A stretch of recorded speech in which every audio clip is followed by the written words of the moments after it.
days back.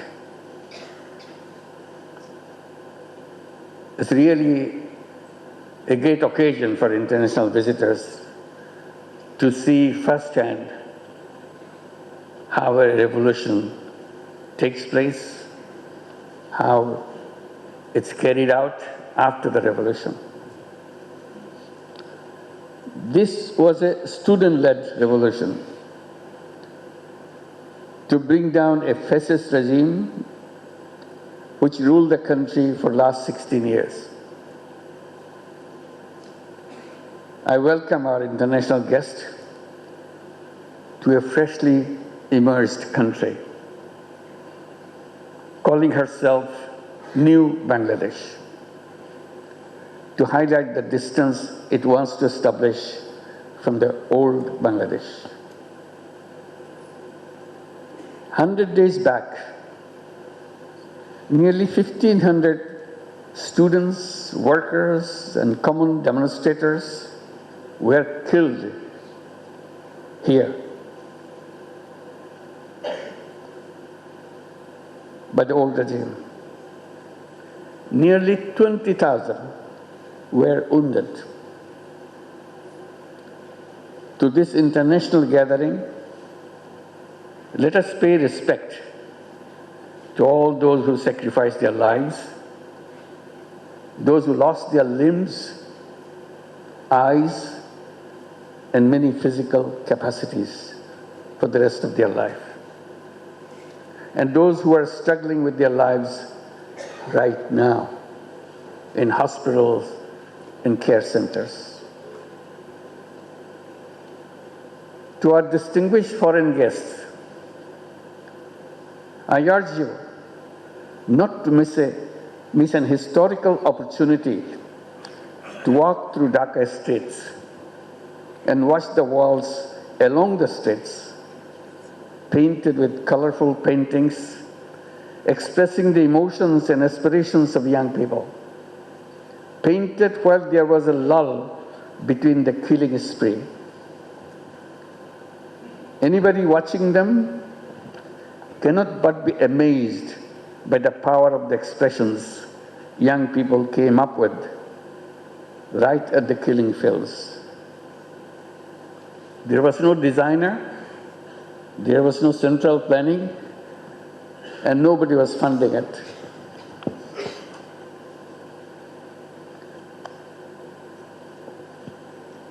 I'm very privileged to open this year's Bay of Bengal conversation. I'm deeply grateful to the Center for Governance Studies for hosting this gathering, particularly at this time when ideas and dreams can take root and grow into real solutions. This convention is more than just a meeting of minds. It's a testament to our shared resilience. Bangladesh has always been a land of dreams, hard work, and unbreakable will. It is more so now, as the aspirations of the revolution are very fresh in every mind. It is the work of millions of voices, voices of the entire nation, voices that have demanded change, voices that continue to push us all to build a future based on human rights, freedom of speech, justice, and inclusion. The theme of this year's convention, A Fractured World, resonates deeply with me. We live in times marked by challenges and complexities. Whether it is economic disparity, social injustice, or the threat of climate change, we face issues that are overwhelming. And yet, in Bangladesh, we know something about resilience, about facing adversities and creating opportunities from them. It's a lesson I personally learned decades ago, working with the villagers, working with poor women, seeing their courage and being inspired by their strength. It is those experiences that taught me that every problem has a solution, maybe more than one solution, if we have the patience to pull it out from the problem itself.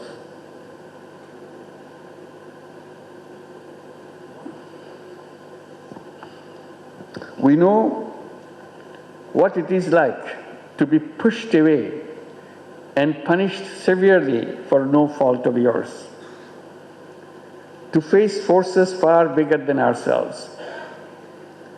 But we also know that when we come together, when we work as one, we have the power to change the course of history, like we have done in Bangladesh 100 days back.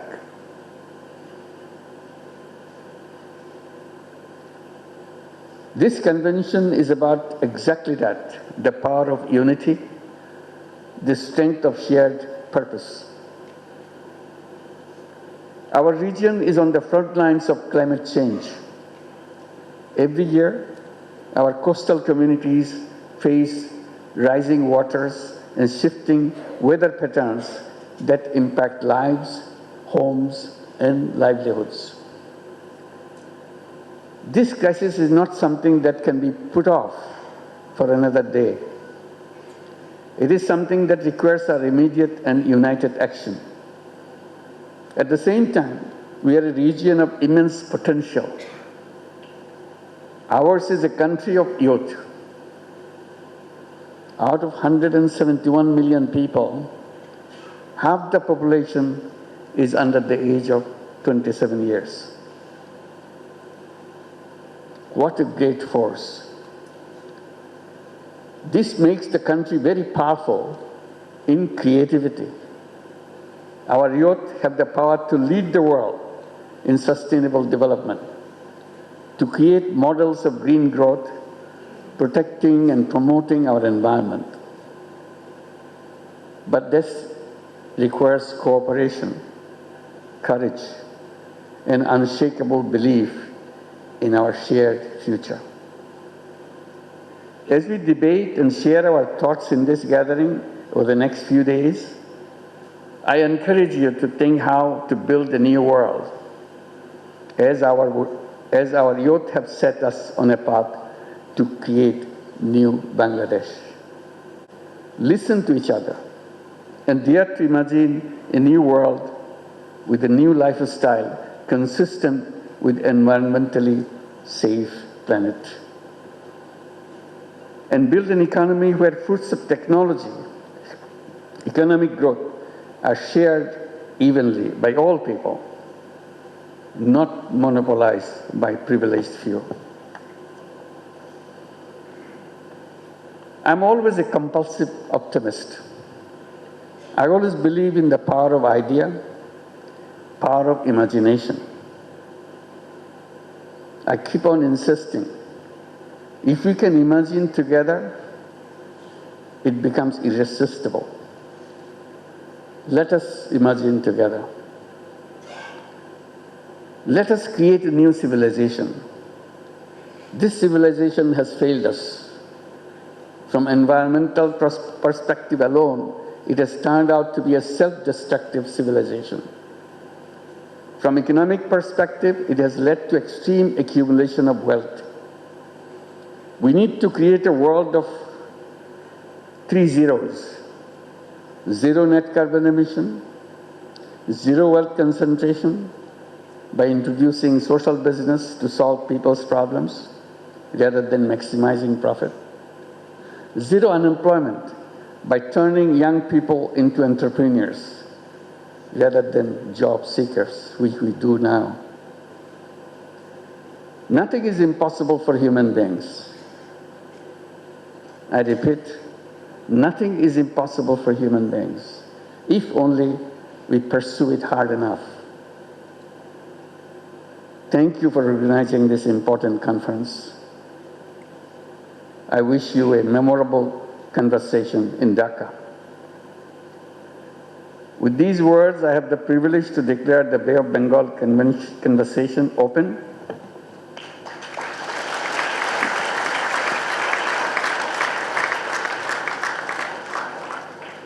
Before I leave you, I again invite the international visitors, participants. Please don't forget to visit the spontaneous street art of Dhaka. This is your opportunity, 100 days after the revolution. These street arts document the emotions and bravery of the revolution. Take someone with you when you go to the streets who can translate the deep emotions of the youth expressed in Bangla. Enjoy your stay. Thank you very much.